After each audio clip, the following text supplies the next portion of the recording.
Train cam has been rather Triumph heavy of late, but sod that being an issue because Triumphs are cool. So in today's video we're going to begin looking at how Triumphs started to wither out, our aid being this full range brochure from 1976.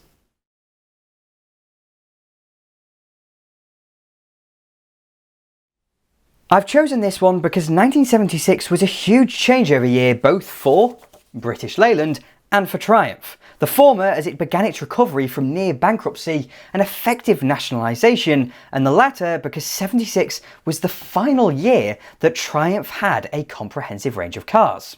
In fact, 1976 was so mad for the entire group that, despite its meagre cover, this brochure is littered with oddities and omissions.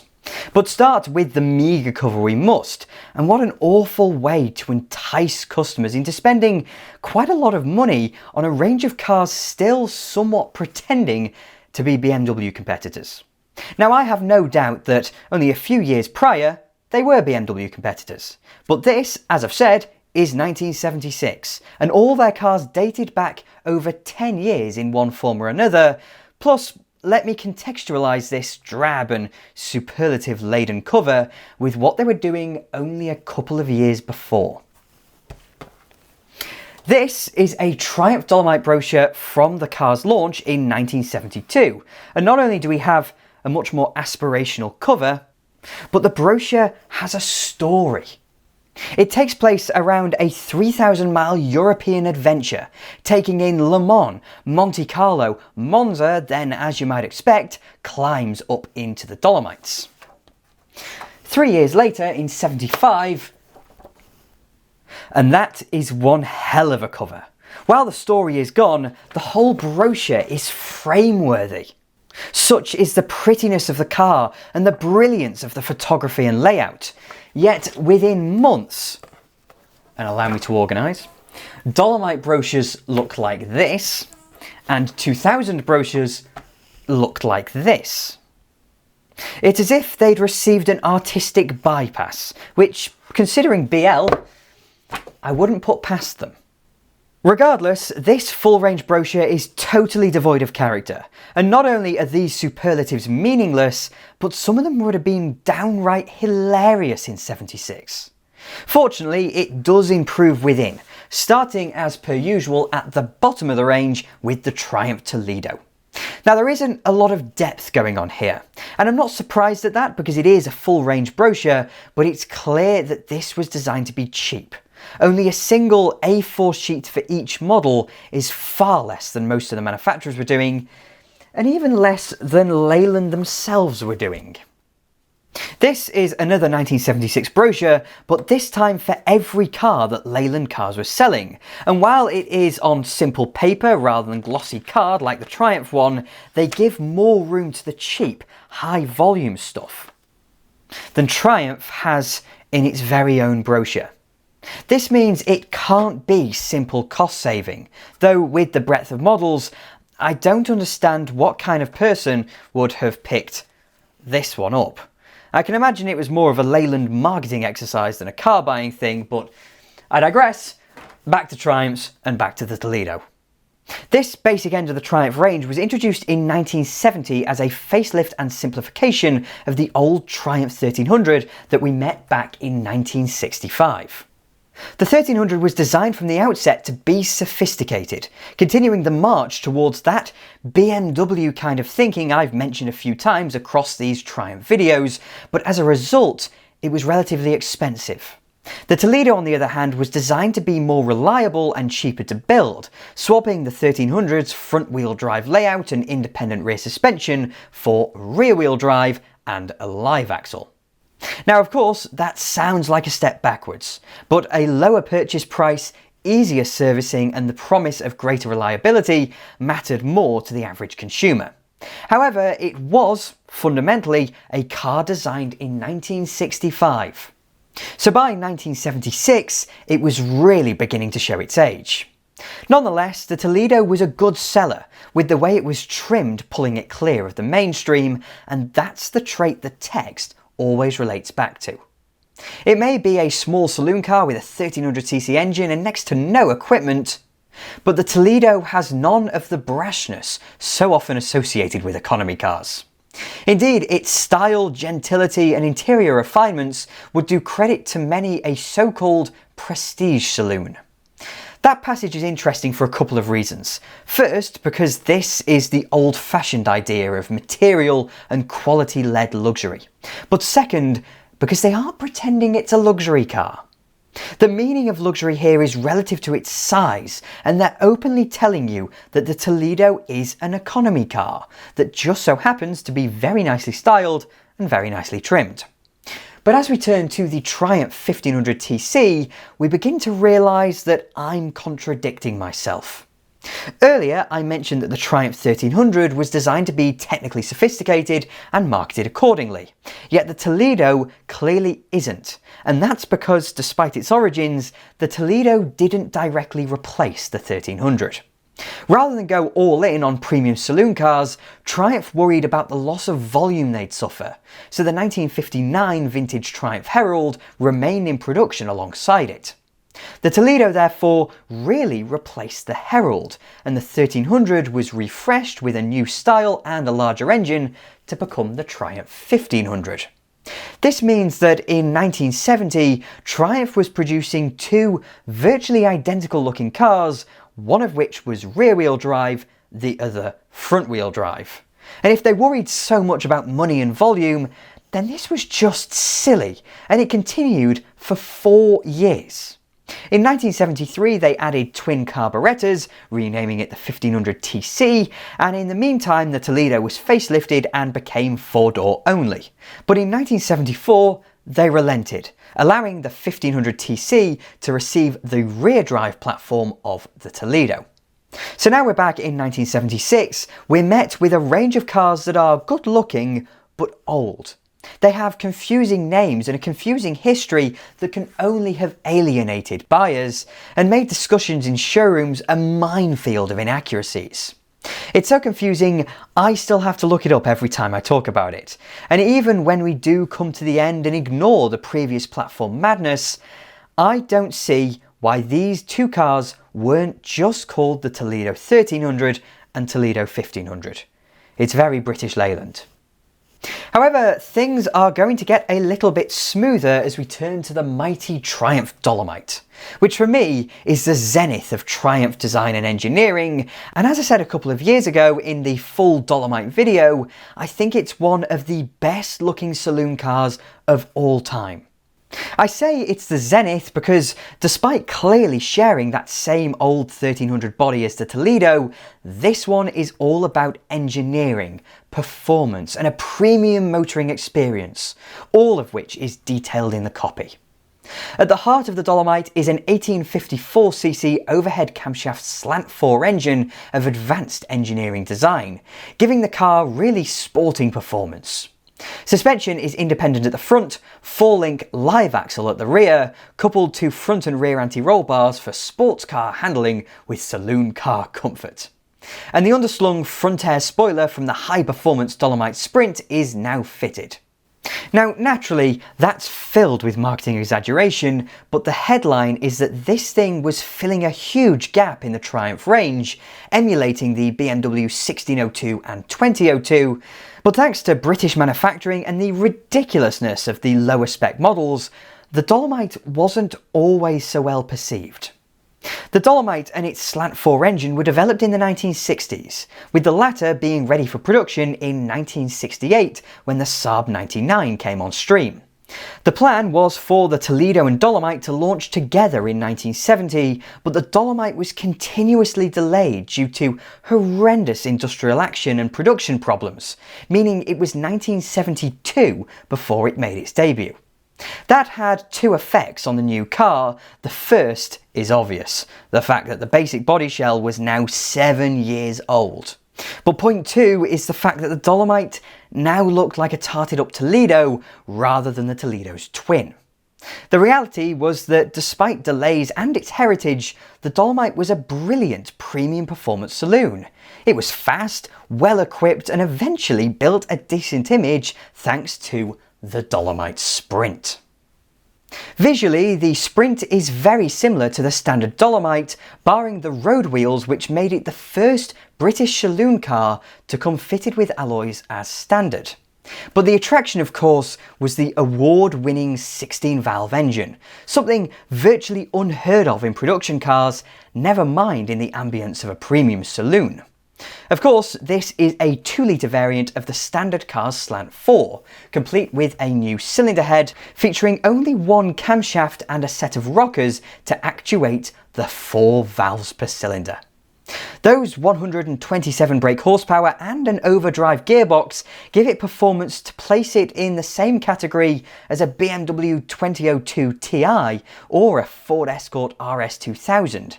And as a pairing, the Dolomites hit the nail on the head of what Triumph should have continued striving for. In context, to separate them from the Toledo makes perfect sense, but even if we ignore quality and reliability issues, there's no ignoring the fact that these cars were aging. They needed a replacement as soon as possible, and while BL did work on a couple of ideas, nothing ever came. And here's where the curiosity of this brochure comes in.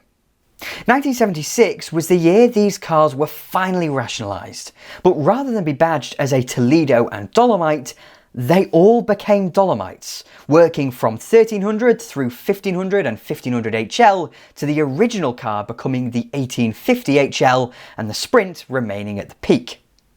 To a point, I do understand this, but with the vast differences in trim between them all, I can't help but feel that it probably damaged the new 1850 HL and the Sprint by closer association. If you're wondering where all these images came from, well, they're actually from that chunky Leyland Cars brochure from before. Neither have precise dates anywhere, but they're both from 76, so they're crossover brochures, and that nature of a crossover period will rear its head again later on. But from one promising if waning story to another, the Triumph 2000. This is a car that started the whole modern premium thing for Triumph back in 1963, which means that it was the contemporary to BMW doing the same thing with the Neue Klasse. It just so happens that the Bavarians maintained their philosophy while Triumph flip-flopped. But the 2000 really was revolutionary. For starters, it featured monocoque construction, independent rear suspension, the lovely overhead valve straight six, and the gorgeous Michelotti styling that would come to characterise Triumph's glory years. And all this was achieved in next to no time, all in order to compete with the Rover 2000, i.e. the Rover P6, and that brings us towards why this was one of the final brochures to feature a comprehensive range of Triumphs.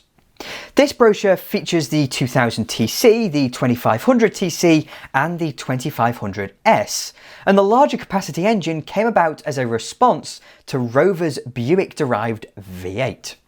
For many years there was also the 2500 Pi with mechanical fuel injection, but reliability put an end to that in 1975. Regardless, the 2000 was always responding to what the folks over at Rover were doing, and that is exactly why Triumph began to die.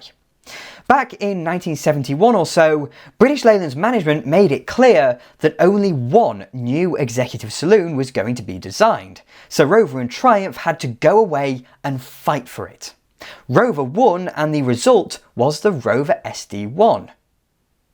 Triumph may have been allowed to engineer the new overhead cam straight 6 for the SD1, but it put an end to a Triumph badged big saloon car. While that Leyland Cars brochure still features the 2000, it would soon die thanks to the new Rover that's featured on the following pages. For now though, let's ignore that and just drink in the magnificence of both the shape and the noise that these engines produced.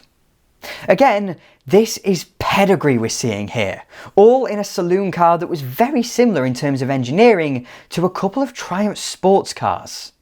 If I was the age I am now, some 30-40 years ago, then I'd be driving round in either a Dolomite or a 2000 rather than my E46 BMW. The Dolomite because I think it's prettier, but the 2000 would win for its correct cylinder count. I think it's the 2500S that really shines through though, Because despite having the same rather modest 106 brake horsepower as the 2500 TC, the vibe is just immense thanks to the instrumentation, the vinyl pillar, the Stag alloy wheels, and the colour of this one. Because we have to come back to the artistry. While I think the Toledo 1500 and lower spec big saloons naturally look less attractive, plus they left the plastic on the driver's seat of the 1500, the photography really complements the Dolomites and 2500S. For the external shots, there's a sense of professionalism befitting executive cars, and for the interior shots, the use of light brings out the plushness while hiding the carpeting and edges. This is something that very few brochures were doing in this era, especially not the Austin Morris brochures, which were happy enough to show off the footwells of cars that didn't even have fitted carpets. The whole Triumph aura is that much higher, and it's heightened further by the motion shots, which both include blurring to bring a sense of speed. The shot of the Sprint with its dreadfully doctored number plate is cool enough, but this one of a 2500S saloon is just immense. I adore it. For now, let's move on to the sports cars. And the elderly, if still somehow very attractive, Spitfire 1500. The Spitfire was launched back in 1962 and was based on the Herald's separate chassis. In fact, it still retains a version of the Herald's overhead valve engine, the same one still fitted to the Toledo and 1500 TC, but at 71 brake horsepower, it had been consistently updated through its life, and that's reflected in the bodywork. While the contemporary MGs had been badly affected by the passage of time, there's something evergreen about the Spitfire. While it would be fair to say that the MGs were evergreen in terms of sales, I feel the Spitfire aged spectacularly through its life, only improving as time went on. The six-cylinder coupe-bodied Triumph GT6 may have been killed off in 1973, but the Spitfire still managed to hold its own. However, it appears to be the only true sports car here. There is the Triumph Stag that we'll move on to, but there's no TR6 or TR7, and that's in spite of the TR6 being produced through to 76 and the TR7 having been introduced back in 74. The problem was that while the TR6 had now died, the same production problems that affected the Dolomite were stopping the TR7 from being rolled out in the UK. The later Leyland Cars brochure does feature it, but it's curious that Triumph's famous TR line, a new Halo model, had been totally omitted from a year's worth of brochures. The TR7 is an issue in itself, as despite sharing the brains of Spen King and a very similar live axle with the Toledo and Dolomite, it was really an Austin Morris car. Yes, it used the Slant 4, but its styling was by Harris Mann, and it was equipped to replace the MGB rather than replace the TR6, again playing a part in the destruction of what Triumph had been building. Anyway, let's move on to the Stag, which by 1976 was very close to the chopping block. We won't go into all that much depth as we did the full-length video on it rather recently, but it was clear that it had failed by this point. It may be another great looking car, but it was the only car ever to use that Triumph V8, and it had gained a dreadful reputation for reliability. What is curious though is that it's fitted with the factory option hardtop here. While I mentioned in the Stag video that I thought it looked better as a coupe due to the T-bar, I wonder whether Leyland had recognised it too, especially as in the big brochure the soft top is up. That's a mad decision in itself, but you get the feeling that an opportunity had been missed. But while we have the Stag with us, I want to bring up an issue that someone mentioned in the comment section of that video. Only one person said it, but they complained that all the Triumphs looked similar. And when you think of the context, that's not something to complain about. That's something to praise. Every manufacturer that is popular today has a clear brand identity, one that's channeled through the engineering and feeling of their cars. It then showed itself on the surface through an instantly recognisable appearance. BMW nailed it in the 60s, and that's to ignore the kidney grills. BMW have done it, Volkswagen have done it, and even Rover managed to do it too. This Triumph identity, shared between all the cars we've seen in this brochure, may be textbook Giovanni Michelotti, but it works. They're all independent enough not to be mistaken for one another, but they're instantly recognisable as Triumphs. And on that note, I think that brings us to the end of this one. I'd like to do a video soon about how, in particular, British Leyland managed to kill Triumph. But for now, with the specs and a nice colour chart on the back, thank you very much for watching. If you enjoyed the video, then please do click like and subscribe to TwinCam as well. I'm forever indebted to my wonderful Patreon supporters, so if you would like to support me that way, then please do follow the link in the description and get access to this and many other brochures for your viewing pleasure, and I'll have more videos coming along soon.